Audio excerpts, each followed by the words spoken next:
Hi, my name is Steve. I'm a field applications engineer with MultiConnect Systems. Today we're here to learn a little bit about MultiConnect LoRa Technology. And LoRa is an acronym for Long Range Wireless.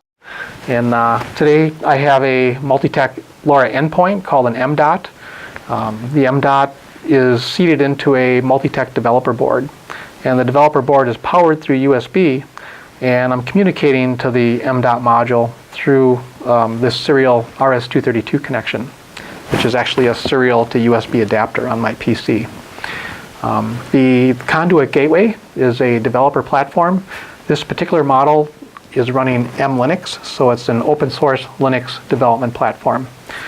The device does have two M card slots in the back that can hold different M cards. Today we have a LoRa M card in there, which is a LoRa 8-channel receiver. And it's through this LoRa M card that we'll be able to have the MDOT join the Conduit Gateway and be able to send data to it.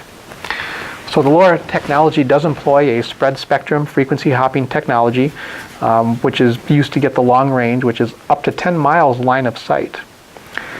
It's sub-gigahertz, so it runs on 868 megahertz or 915 megahertz in North America, which provides excellent penetration as well. So it's low data rates or low bandwidth, but long range. And so the technology is optimized for sensor harvesting. And that's where we see the LoRa technology being used is really sending small amounts of information, whether it's long distances or not, but over this wireless medium that has good penetration and long range.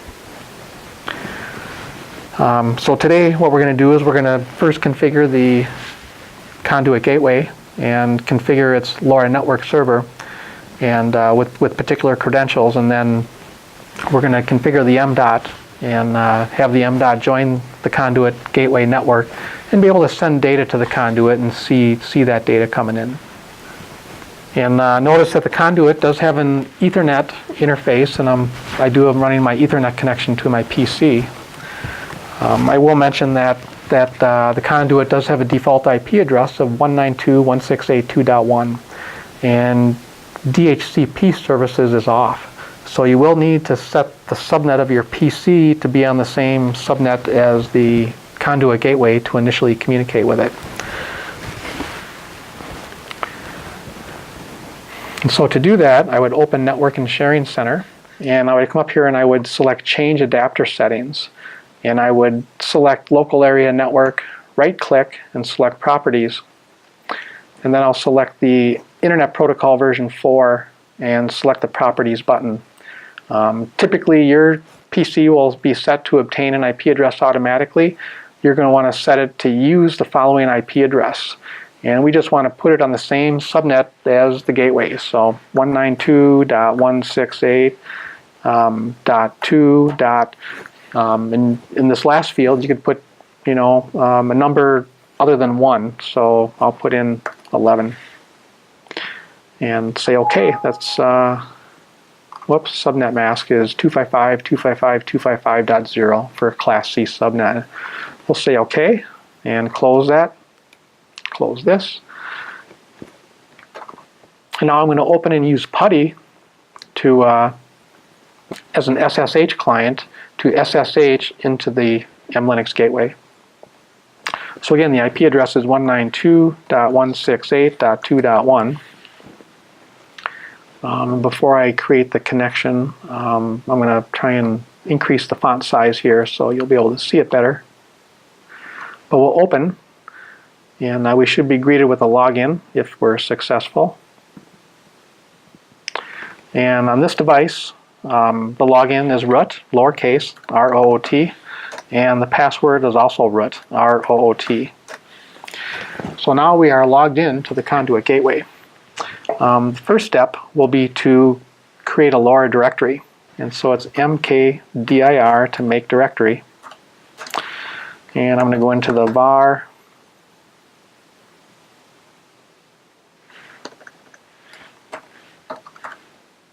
config,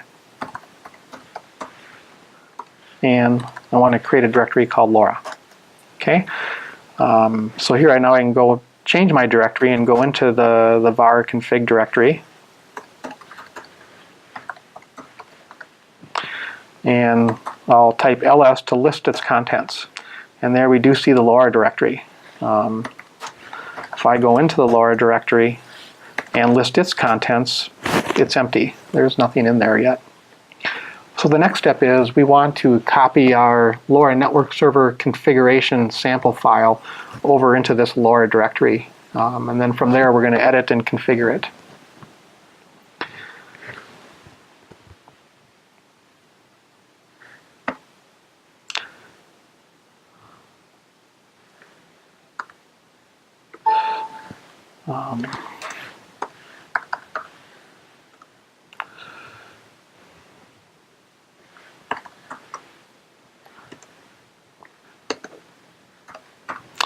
So we're going to go into the OPT directory, the LoRa directory, and then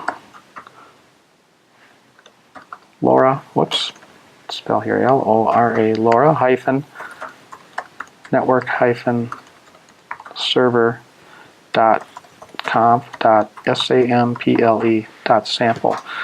And we're going to copy that file over to the var config LoRa.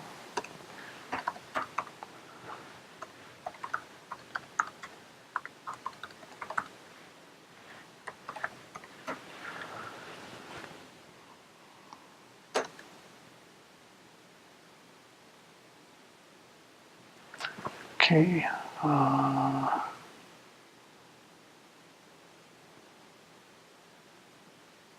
Okay, and I see my problem is I had a typo here. So let's try that again.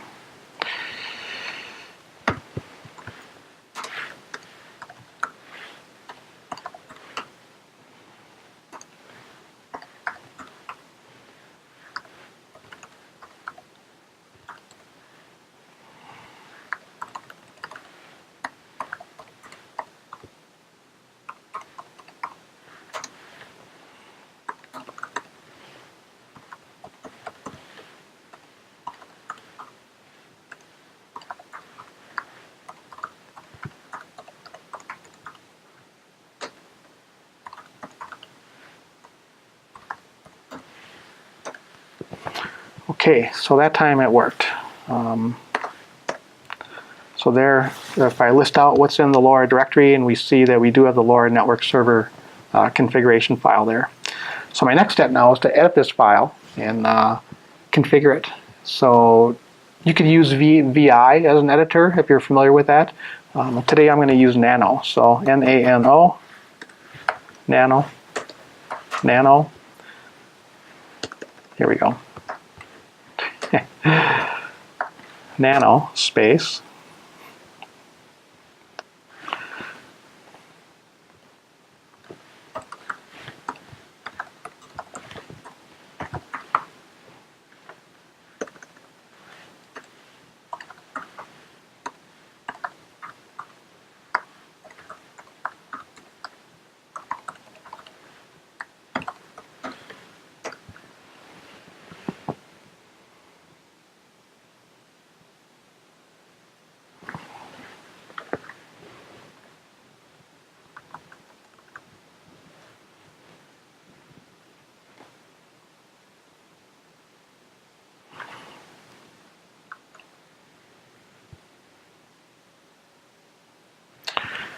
Okay, so again, I see my error here. It was a mistype.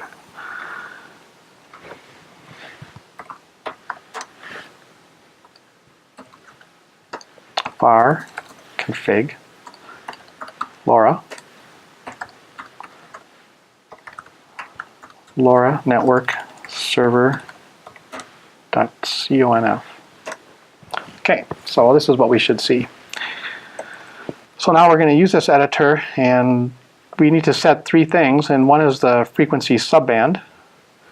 Notice the frequency band is at 915, but this frequency subband is 7, and we'll need to match that on the MDOT.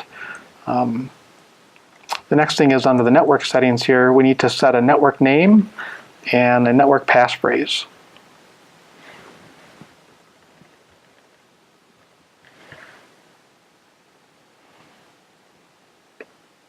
So for the name today, let's go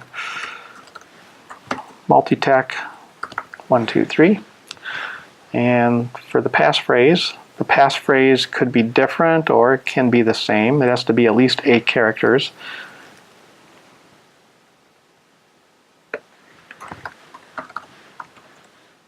We'll make it MultiTech 123. Okay, and then working in this nano, I'll have to do a Control-O to write it out. And then I'll do a Control-X to exit. And now we have successfully configured the LoRa network server. So now we need to start it. And you know, I could just type in reboot to reboot the whole device, and that will restart the LoRa network server. Otherwise, I can issue a specific command to start the LoRa network server.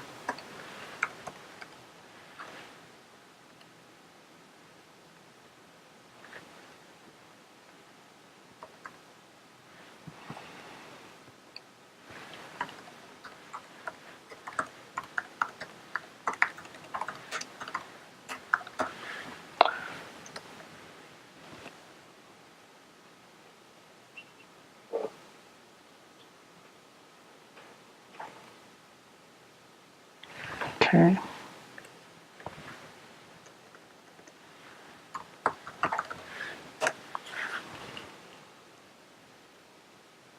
So there, we stopped the LoRa network server and restarted it. So the LoRa network server is running.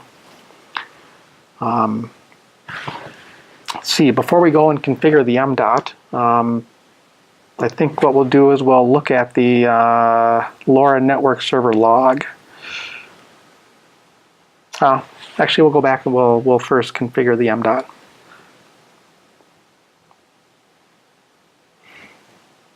So for the MDOT, I'm going to use TerraTerm, and the MDOT is in a MultiTech developer board. We use a USB connection to PowerIst, and then this will also enumerate a debug port that we can look at.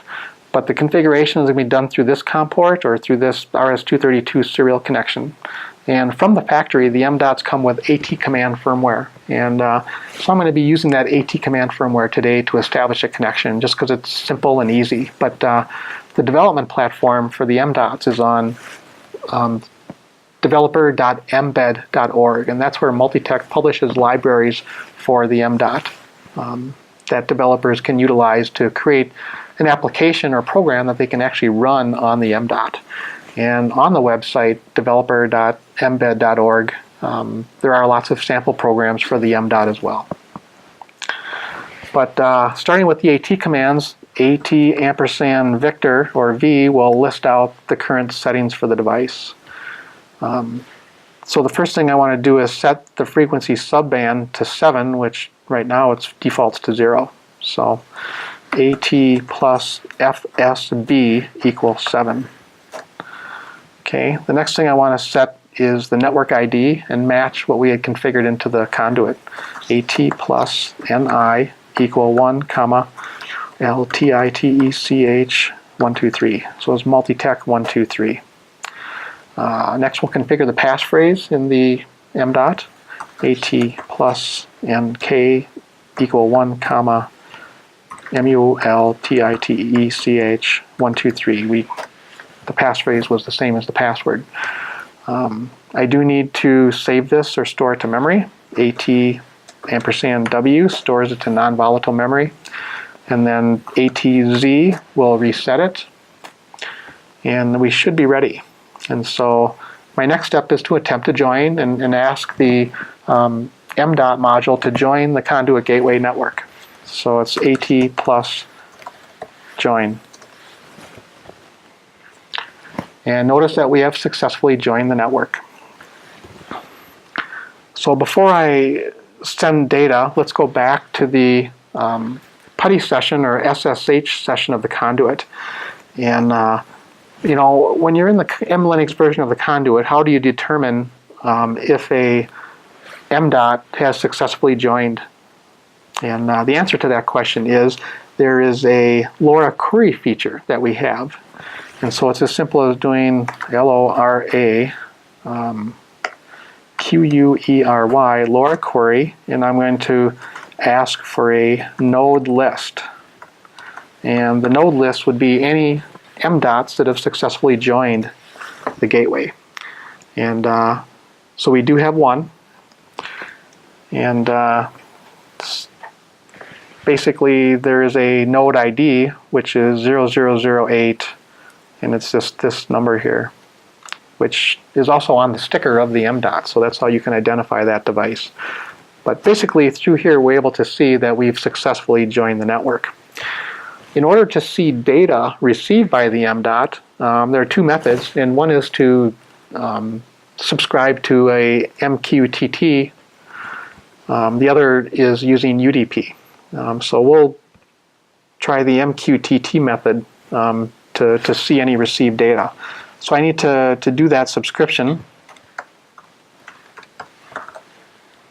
by typing in mosquito _ sub space -t space LORA, LoRa, / the plus sign / UP, and enter. Okay. So next I'm going to bring up my terminal emulation program that's running the MDOT.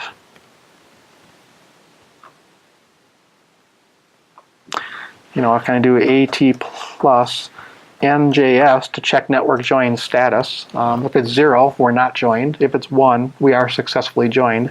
So I am successfully joined. At this point, I can try and send some data. So AT plus send equal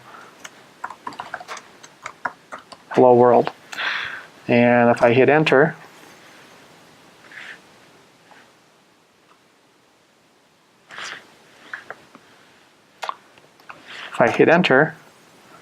oh, let's try that again. So depending on the spreading factor will determine your payload.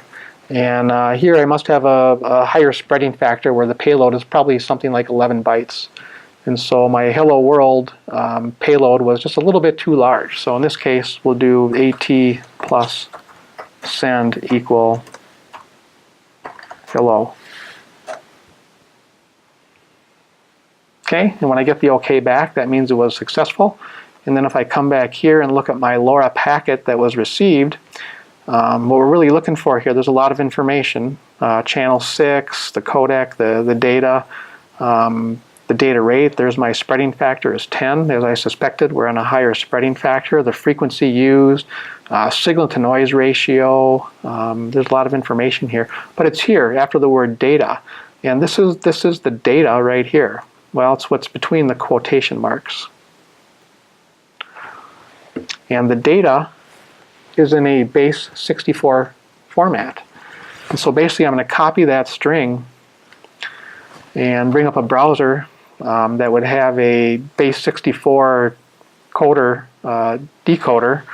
I'll paste that string in there, and then I'll convert it to ASCII, and notice how it comes down to hello.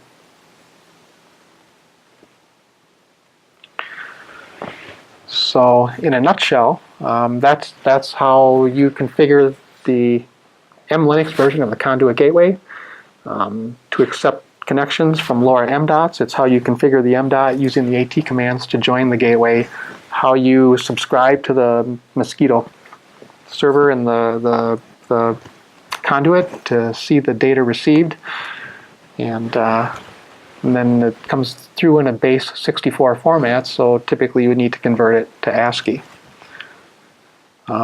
Everything we did here is on our website, so if you were to go to multitech.net, our development website, and just click on the Conduit Gateway that's sitting there. From there, if you scroll down and just select under the software heading LoRa, and there's a really good introduction to LoRa here, which talks about the network architecture and communication and the device classes. And here we even give the different spreading factors and the payload size. And then also differences between North America and Europe. So that's very good. From there, we can go into Conduit mLinux Getting Started with LoRa. And these are the exact steps that we followed today. So basically we have you, when you pull it out of the box, you make the directory LoRa, and then you copy the LoRa network server configuration sample file over.